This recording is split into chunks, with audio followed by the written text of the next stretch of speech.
안녕하세요. 파이오니어 커피 정다운입니다. 커피 가격이 정말 미쳤습니다. 사실 작년 말까지만 하더라도 뉴스에서 커피 가격이 오른다고 했을 때 이렇게 심각할 줄은 몰랐거든요. 근데 지금은 생두 주문할 때마다 월이 바뀌면서 거의 한 1, 2천 원씩은 기본적으로 오릅니다. 커피 가격이 오르는 요인은 참 다양하지만 일반적으로 커머셜 커피 가격은 이런 아라비카 커피 지수에 의해 결정됩니다. 그리고 커피 가격은 최대 생산국인 브라질의 가뭄, 서리, 병해충 피해로 인한 생산량 감소, 낮은 수익성으로 인한 재배작물 변경, 글로벌 물류 대란, 인건비 상승, 노동력 부족, 수요 증가나 정책 변화 같은 다양한 요인들에 의해 결정됩니다. 보통은 이런 이유들로 인해 약간 오르락 내리락 하지만 지금처럼 급격히 상승하는 일은 매우 드뭅니다. 이와 관련해서 여러 업계 사람들이 충분히 설명을 했기 때문에 저는 특히 기후변화에 맞춰서 이번 내용을 다뤄보려고 합니다. 커피 가격은 물가 상승과 기타 비용 상승으로 인해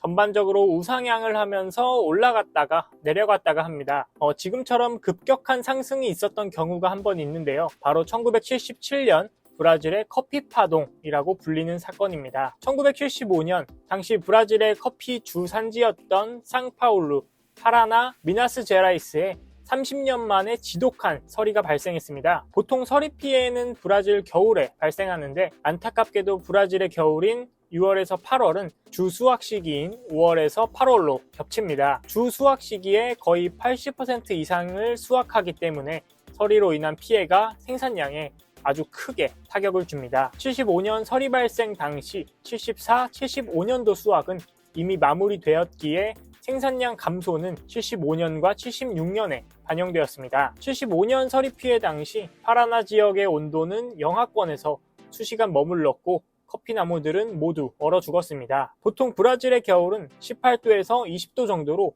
굉장히 따스한 편이라 0도까지 떨어지는 일은 굉장히 예외적이라고 할 수 있습니다. 당시 서리 피해를 블랙 프로스트라고 부르는데요. 일반적인 서리는 잎 표면에 얼음 결정들이 만들어집니다. 하지만 블랙 프로스트는 대기 온도가 0도 밑으로 떨어지지만 습도가 낮아 얼음 결정이 만들어지지 않습니다. 하지만 커피는 냉해를 입어 모든 조직이 검게 변합니다. 이 때문에 블랙 프로스트라고 불리는 거죠. 75년 서리 피해로 인해 커피 나무들이 전멸해서 아직 회복되지도 않았는데 77년에 또 한 번 서리가 발생하면서 그 피해가 더 커졌고 공급 불안을 야기했죠. 당시 75년에서 77년도 자료를 보면 서리 피해로 인해 생산량은 급감했고 커피 가격은 급등했습니다. 77년 커피 파동은 기후이변으로 인해 커피 시장이 얼마나 불안정하게 흔들렸는지를 보여줍니다. 2025년 현재 아라비카 커피 지수가 파운드당 4달러를 맴돌고 있습니다. 뉴스 매체에선 브라질의 서리 피해와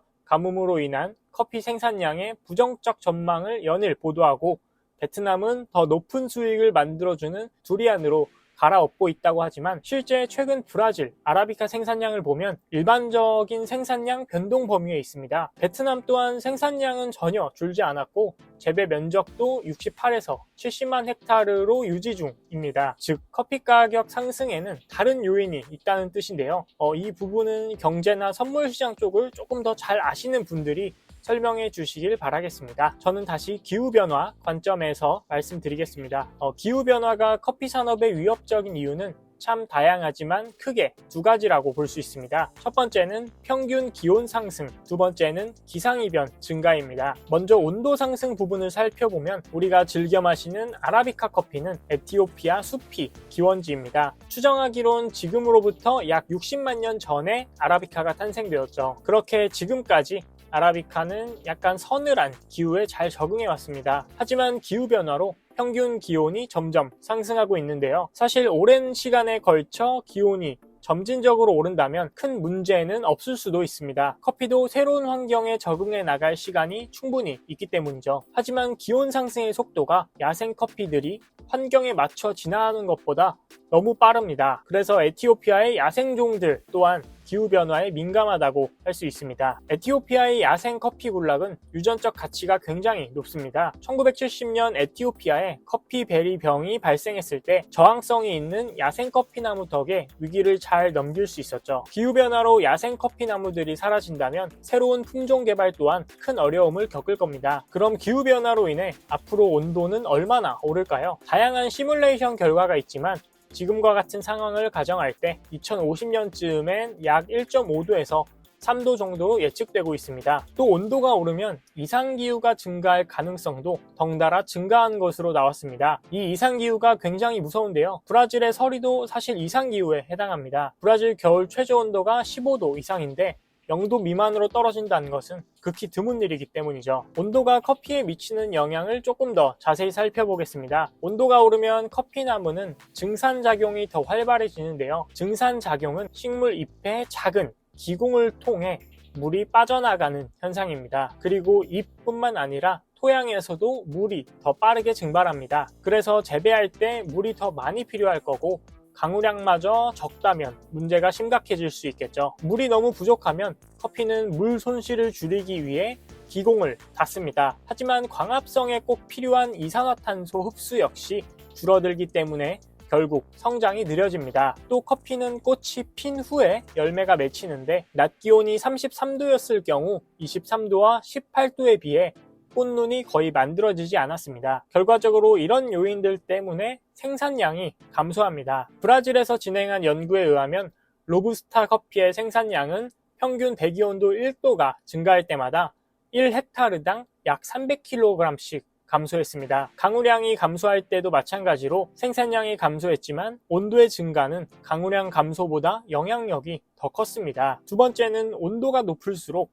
커피 퀄리티가 낮아질 수도 있습니다. 몇몇 연구 결과에 의하면 토양 온도가 오를수록 전반적인 커피 퀄리티가 하락했습니다. 또 평균 온도가 높을수록 풋풋한 향미나 흙내음과 관련된 화합물이 증가했다는 결과도 있습니다. 온도가 높으면 해충과 박테리아의 활동이 증가해서 인섹티드 빈과 곰팡이에 오염된 커피빈의 비율이 증가합니다. 이런 디펙트 빈이 많아지면 그 자체로도 커피 품질을 하락시킬 수 있고 커피 등급이 낮아져서 가격이 하락합니다. 즉 재배자들의 수익이 줄어들죠. 생두 사이즈 또한 변화가 있는데요. 커피가 성장할 때 최고 온도가 높은 경우 스크린 사이즈 12, 13과 같이 매우 작은 크기의 생두가 증가했고 반대로 18 이상의 매우 큰 생두는 감소했습니다. 케냐와 콜롬비아 같이 일부 생산국은 생두 사이즈에 따라 등급이 구분되곤 합니다. 보통 더 큰 생두는 수출용, 그리고 더 비싸게 거래되고 작은 사이즈의 생두는 주로 내수용으로 사용된다고 합니다. 온도가 높으면 비정상적으로 작은 생두가 증가해서 농가의 수익성을 악화시킬 수 있습니다. 브라질의 평균 기온 변화를 보면 이렇습니다.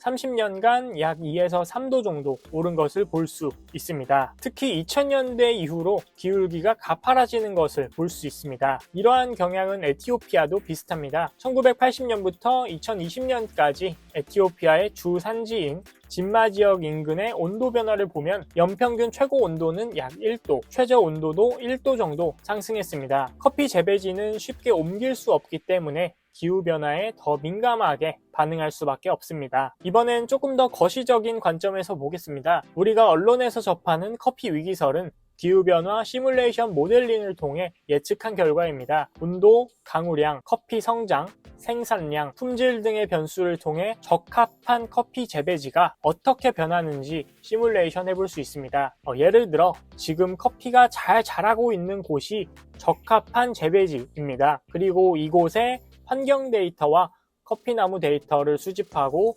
시뮬레이션을 돌려 수십 년 후에도 그 지역이 커피나무가 자라기 좋은 환경인지 알아보는 거죠. 먼저 브라질의 최대 아라비카 산지인 미나스 제라이스의 경우 1960년에서 1990년을 기준으로 적합한 지역은 72%에서 2040년 이후 60%로 감소했습니다. 기후변화 모델링에 따라 다르지만 더 심각한 상황을 가정하면 44%로 급감했습니다. 따라서 자연스럽게 생산량 또한 감소하는데요. 기준 연도와 2040년 이후의 생산량은 헥타르당 약 80kg 정도 감소한 것으로 나타났습니다. 즉, 지금과 같은 생산량을 유지하려면 미래 기후에 적합한 품종을 재배하거나 더 생산성이 좋은 품종을 재배, 또는 더 넓은 면적에서 커피를 재배하는 수밖에 없습니다. 아라비카의 기원지인 에티오피아도 심각합니다. 현재 커피의 주산지인 시다마와 네가체프, 리무는 최대 40%까지 적합한 재배지가 사라집니다. 하지만 희망찬 소식도 있는데요. 동부의 하라 지역은